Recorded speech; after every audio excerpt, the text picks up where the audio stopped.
Neville Goddard, Power of Awareness, Chapter 5, The Truth That Sets You Free.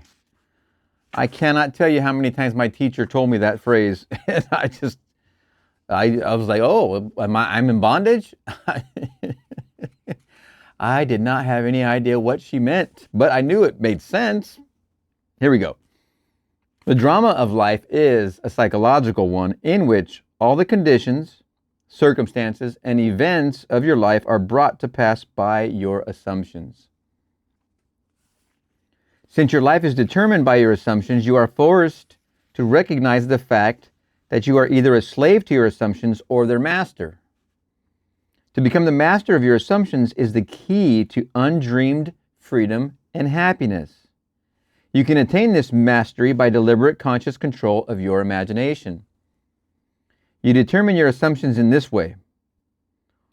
Form a mental image, a picture of the state desired, of the person you want to be. Concentrate your attention upon the feeling that you are already that person. First, visualize the picture in your consciousness. Then feel yourself to be in that state as though it actually formed your surrounding world. By your imagination, that which was a mere mental image is changed into a seeming solid reality. By your imagination. The great secret is a controlled imagination and a well-sustained attention firmly and repeatedly focused on the object to be accomplished. It cannot be emphasized too much that by creating an ideal within your mental sphere, by assuming that you are already that ideal, you identify yourself with it and thereby transform yourself into its image. This was called by the ancient teachers subjection to the will of God, or resting in the Lord.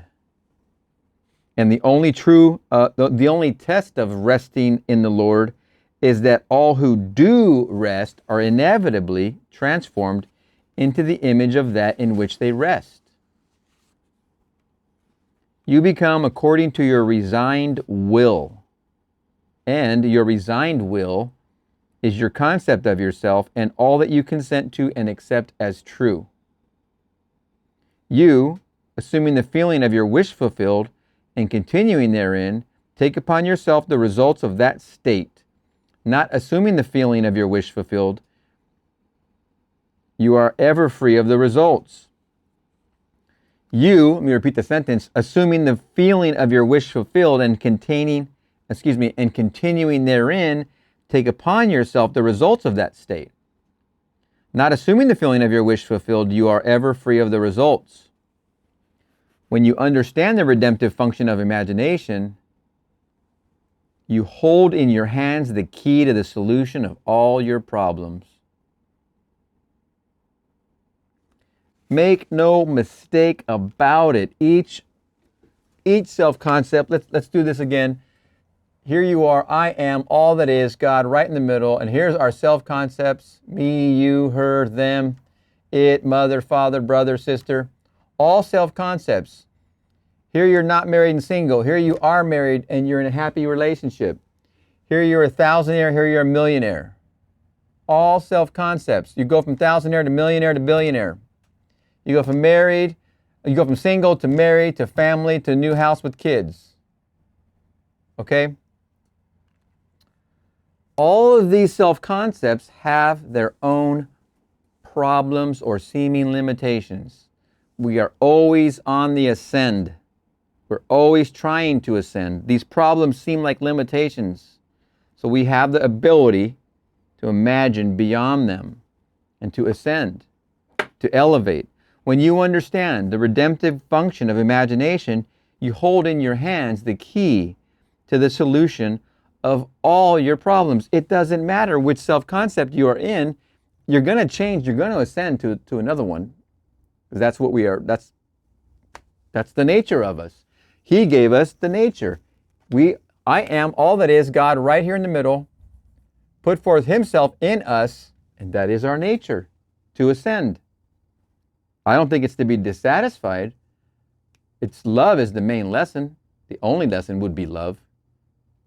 if in that lesson we discover that we have the ability to consciously control our reality, then let us delve into that and let us figure that out like we are now. Because that means we can solve any problem that might crop up in our self-concept. It's one of being single and not in love, and I want to be that because of the desire that's embedded within, then I become that. As I become in love and married, and I'm all happy with that, and I want to move into a house and have children, let me conceptualize that there and become that here. This one has children growing up and they have to go to college. I got to put the funds together. Let me conceive that. Let me believe that. And let me embed my subconscious and let me have that reality here. Now I'm an empty nester and all my kids are successfully on to college and leading their own lives, all married and happy. Great. Now I get to go on cruises with my partner for the rest of my life. Whatever you want. It's always going to be a shifting of your self-concept to be happy and to be happy again and to be happy again.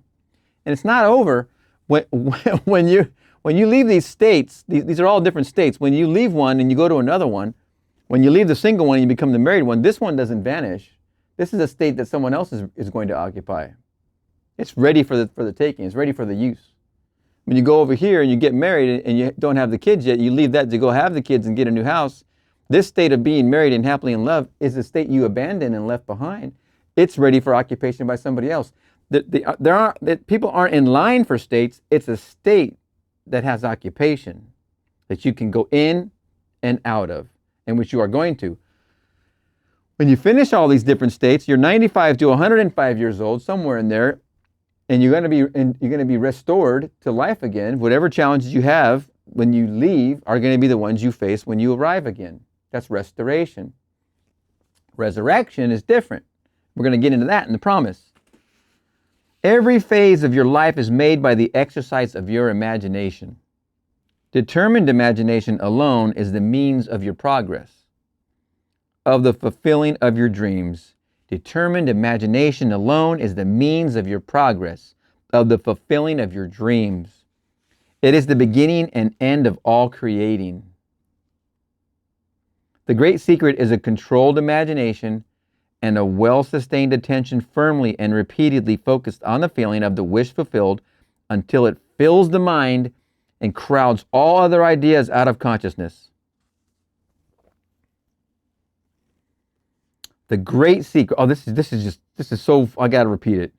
Determined imagination alone is the means of your progress, of the fulfilling of your dreams. It is the beginning and end of all creating. The great secret is a controlled imagination and a well-sustained attention, firmly and repeatedly focused on the feeling of the wish fulfilled, until it fills the mind and crowds all other ideas out of consciousness.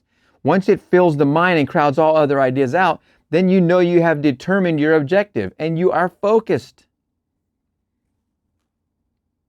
The great secret is a controlled imagination and well-sustained attention, firmly and repeatedly, remember the firmament? And repeatedly focused on the feeling of the wish fulfilled until it fills the mind and crowds all other ideas out of consciousness. What greater gifts could be given you than to be told the truth that will set you free?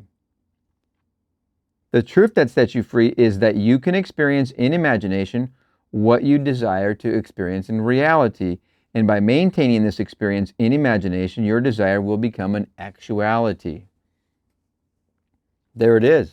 That's the truth. That's the truth that sets you free. You are limited only by your uncontrolled imagination and lack of attention to the feeling of your wish fulfilled.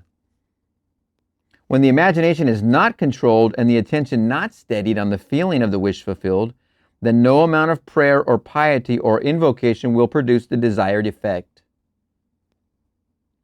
When you can call up at will whatsoever image you please, when the forms of your imagination are as vivid to you as the forms of nature, you are master of your fate.